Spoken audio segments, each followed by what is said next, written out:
In our last video, we talked about budgeting and kind of looked over just an overview of what is budgeting, why would we budget, what are the benefits of doing that, and just kind of what are some components in terms of we have income, we have expenses, how do we balance those things, the importance of saving, kind of what different components of our expenses we have to plan for, whether those are fixed expenses. That's kind of the same thing we pay month to month. We have variable expenses, and we have like one time or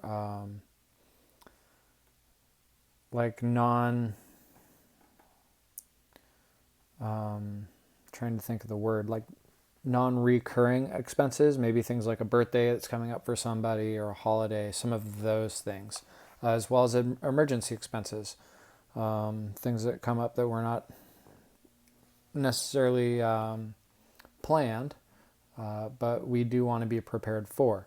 So in today's video, we are going to look at a scenario and just kind of talk through a couple characters here, specifically Alana and her budget, and try and help her sort this out. So I'm just going to kind of solve through this and talk through this, and you'll answer questions along the way. So starting with this, all of Sharon's friends know who to turn to if they have money questions. Sharon attributes her financial savvy to the summer jobs she's held over the past 4 years.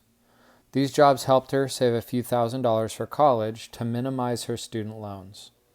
Her friend Alana approaches her the summer before their senior year of high school, confessing she has a whopping $56.47 saved for college, even after working part-time jobs for the past 3 years. Alana asks Sharon what she could do to manage her money more effectively. Sharon's answer is one word: budget. Sharon asks Alana to describe her goals and current spending habits. Alana responds in the following way. So before we look at her response, one of the things that is really important is we do want to clarify when we're putting a budget together, what are our goals and what are our current spending habits? What are we doing with our money? So this is how Alana responds. College costs a lot more than I thought, and my parents expect me to pay for my living expenses on campus. Those are going to be around $3,000 per year. I am used to working part-time job and going to school, but I'm not sure I can handle both anymore. Budgeting seems like a great idea, but where do I start? So the first question here is Alana only has $56.47 saved for college. What are some possible reasons why she has only managed to save this amount? So you're going to get a moment here to answer that.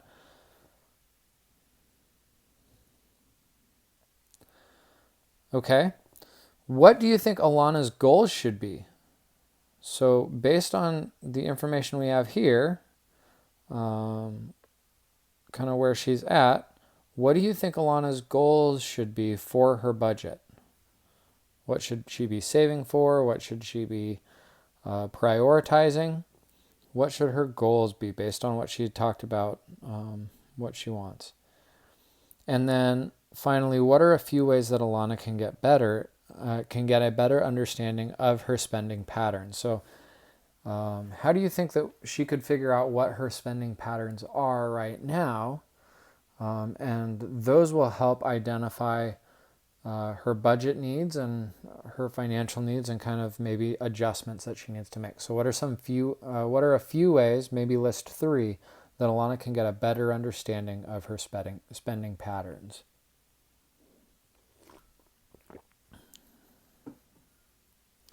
Okay, so Sharon develops a basic plan for Alana to track every dollar she spends over the course of a month. And this is a good way to start getting an idea of where your money is going before you really put a budget together. Start keeping track of the money that you have or of your spending habits and then look over them after the course of a month as you're putting your budget together, and you can see where your money's going. Alana collects all of her receipts in a shoebox and reviews them with Sharon at the end of the month. So coffee. She gets 10 lattes at $4 each throughout the month. In a month, she usually goes to about 3 movies, and they're $10 each. Food, 4 meals with friends at $12 each. 20 snacks and energy drinks at $3 each. Clothes, 3 trips to the mall with friends at $30 per trip. Car insurance. Her parents make her pay $70 per month toward policy in exchange for driving the family car. Gas, she does 2 fill-ups at $35 each. Cell phone, she has to pay $36 a month toward the family plan, their cell phone bill. And then shoes, looks like she buys about 1 pair of shoes per month at $60 a piece. So to help make sense of all this information, Sharon asks Alana to organize the information by using the budget template provided below. In the category column, she will list all of her various expenses. She will then make a judgment call about whether each expense is a want or a need. In the monthly column cost, she will total up the cost for each of the expenses. And in the last column, she will calculate how much of that item is a percentage of her total costs. This should help her determine where she spent most of her money this last month. So we're still not even talking about the money that she makes, how much she brings in. We're just looking at how much she spends. So up here, I'm going to do a couple things. I'm going to figure out our dollar amount for each of these. So our coffee at 10 lattes at $4 each. That's 10 times 4. So that is $40 a month in lattes. It's not a very good dollar sign. Still not very good, but I can tell what it is. Movies. 3 movies at $10 each. So in a month, she goes to 3 movies.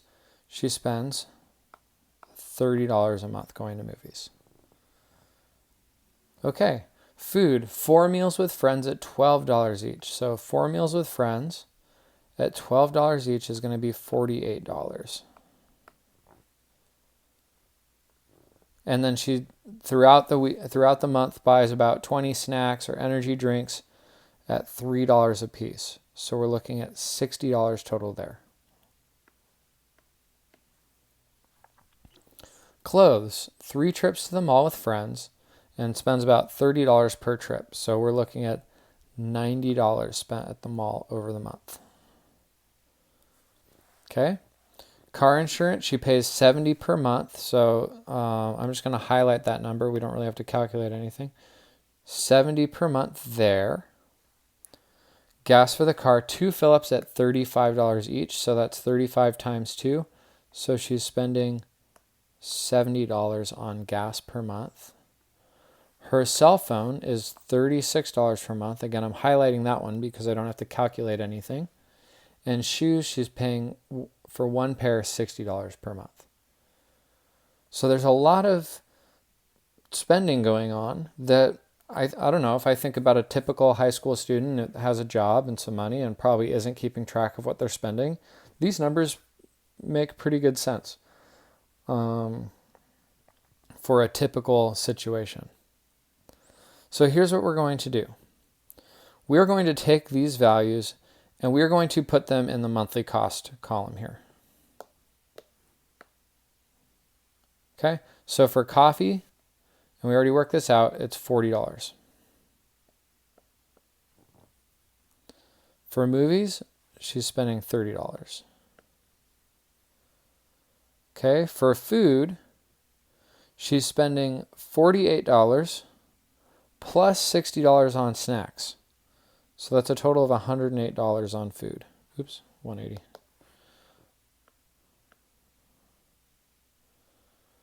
For clothes, 3 trips to the mall, $30 per trip. That's $90 spent.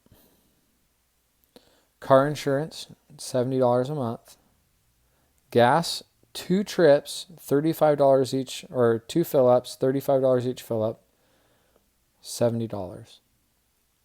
Cell phone, $36 a month. And shoes, we're doing $60. Okay. There's a few different ways that we can do this. And this component would be different for everyone else. I know personally coffee, for me, is a need. Now, do I need lattes, $4 lattes? No, absolutely not. I'm perfectly happy making coffee at home. So there are some adjustments to the budget, right, that she would be able to make. But based on this is going to be a little bit different for everyone in terms of priorities. What do you want versus what do you need? And a budget takes those things into consideration. For some people, a gym membership is just a want. For other people, a gym membership is a need. So it does depend on what your preferences are. What do you like? What do you prefer to do? You're working for your money, and so it's not all about not, just using it to pay for things and not really enjoying anything. You want to use your money on things that you enjoy as well. And so the want need category, I'm going to go ahead and say, and I'm just filling this out myself. You may have a different feeling on this. That's okay. Coffee, her lattes at least, I'm going to say that's a want. Movies, I'm also going to say that's a want. Now, food's kind of a tricky one. Food, again, is a need. I mean, she can't just not eat. However, she's paying to go 4 meals with friends at $12 each. Could she eat at home and save that money? Absolutely. So food, yes, food itself is a need, but the way that she's spending money on it is a want. It's not a bad thing. I love going out to eat with my friends. It's not, just because it's a want doesn't mean it's a bad thing, but it's not a necessity, not an absolute necessity. Okay? Same thing here. Clothes. 3 trips to the malls with friends, $30 per trip, $90 a month. That may be something that she really enjoys and needs to do. But I'm willing to bet that she has plenty of clothes, and she's not going clothes shopping because she doesn't have clothes, if that makes sense. So I'm going to go with the way she's spending money on clothes right now is a want. Car insurance is a need. She has to pay for car insurance. Gas, that's a need. She has to pay for gas to get around. Cell phone bill, again, that's a need. Shoes, I'm going to call that a want. Again, just because it says want doesn't mean it's bad. And you may categorize these wants or needs differently than I did. And that's okay. So let's talk about our total costs. So we're going to add these columns up. It looks like we have 8.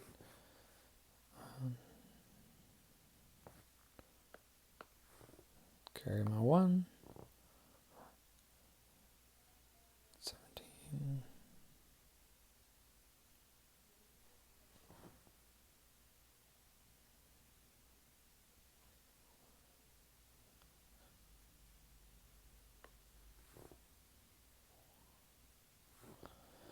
So it looks like she's spending about $504 on stuff throughout the month. The percentage of the total costs. So we would go through and take our total, and we're going to divide each number. So I'm going to take 40 divided by 504 to get my, and then move my decimal 2 places to get my percent. So this is going to take a little bit while I do this, but we'll kind of work through it. So if we do, to find the percent, we take the number we're using, so 40, divided by the total, and that gave us 0.079. And we move the decimal 2 places. I'm going to round up, so this is approximately like 8% of her spending goes toward coffee. All right, for movies, 30 divided by 504. This is about 6%.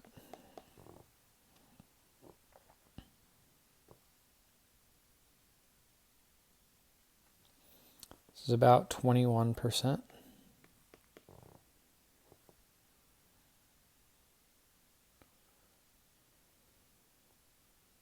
So I'm taking 90 divided by 504.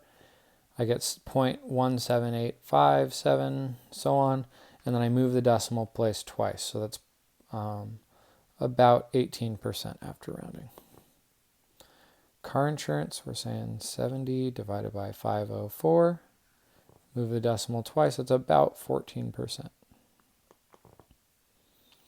Gas, 70 divided by 504, the same thing, 14%. 36 divided by 504, that's about 7%. And 60 divided by 504 is about 12%. If we went through and added these up, 8 plus 6 plus 21, because I rounded, it might not be perfectly 100.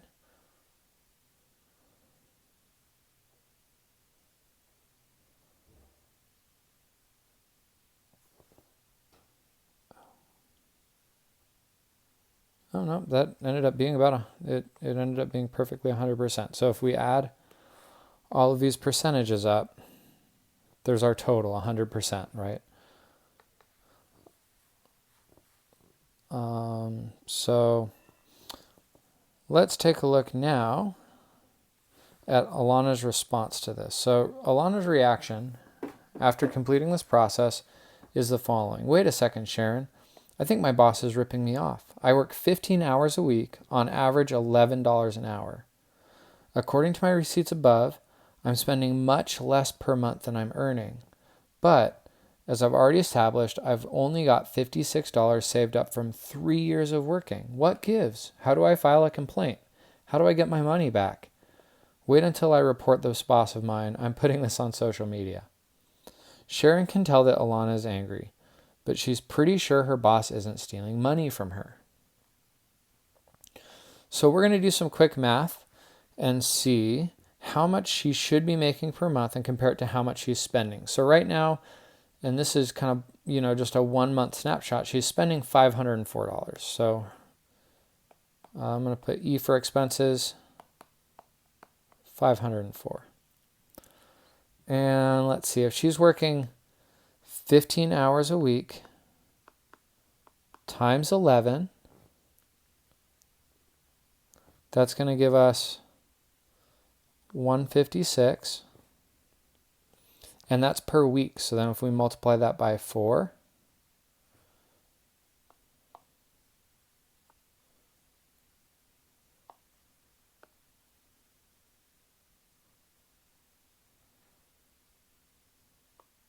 she's really only making $524 per month.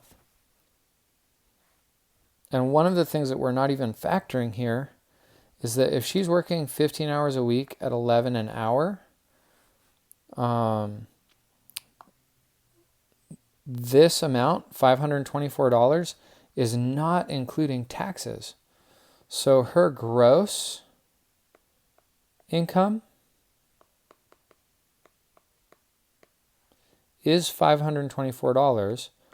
But just as any one of you who works knows, when you've calculated what you should be making, but you factor out or you take out taxes, your net income, which is what you're actually bringing home, is far less. So I don't know. I don't know if there's I don't think it says further on about taxes or anything, but if we were to just take 20% out, which is kind of standard. So if I were to take our gross income, I'm going to use blue here, and multiply that by 0.2, that's 20%, right, as a decimal, 0.2.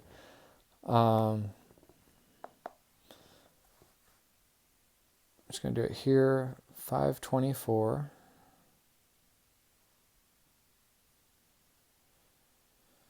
That's 104.8.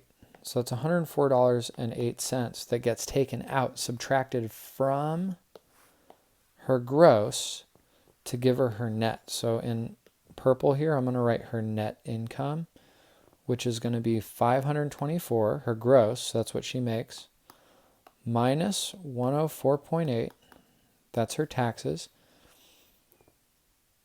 and that's going to leave her with $419.2 per month. So, interesting. Based on her spending, I mean, she's spending more than she's even bringing home. So if she has, you know, or she's not taking anything out and she's just spending underneath what she's bringing home. So I guess the question is, right here for number 6, explain to Alana why she might not want to blast her boss on social media just yet. So that'll be our next question. Why is Alana wrong right here for blaming her boss for stealing money from her? Okay. So once Sharon led some clarity on Alana's pay, she feels slightly better, but she's still really worried about her problem. It's going to be really hard for her to cut anything. I mean, I'm working hard. I think I deserve to enjoy the money that I earn, and that's absolutely true. To save $3,000 for college, I basically need to work an extra 25 hours per month. It's my senior year of high school. I need to focus on my grades and apply to college. I'm so confused. Sharon thinks back to when their conversation started last month and how lost Alana seemed. She hoped that having Alana prioritize her goals and review her spending would help her gain some necessary perspective. But Sharon realizes that Alana is at a dead end. So her next idea is to outline a few options so that she can choose a solution that will work best for her. And so this is going to be our last activity or our last question here of the video. What 2 to 3 options would you outline for her to best achieve her goal? So be ready to discuss with her the pros and cons of working more versus finding other ways to adjust her budget. Be specific with your recommendations. Highlight specific costs or income sources. So this is going to be kind of hard to do through the Ed Puzzle video. So here's what I would like for you to do, and the prompt will tell you. But what 2 to 3 options do you think would be best for Alana? What kind of 2 to 3 things do you think that Alana could do to save up enough money for college? Okay, and so that'll be our last thing for this video. I hope this finds you well, and that you have an idea kind of at the end of this, again, that there's this gross income. What we make isn't always necessarily what we take home, and that our budget has to be a balance of our income and our expenses. So is there a way that, and you can use the gross income here, is there a way that Alana can balance her gross income and her expenses, or can she adjust her expenses so that she can save up enough for college in time? I'm looking at a lot of wants here. Is there some places where she can cut those things down to be able to meet her goals without sacrificing so much that she can't enjoy some of her money right now? So that's the question.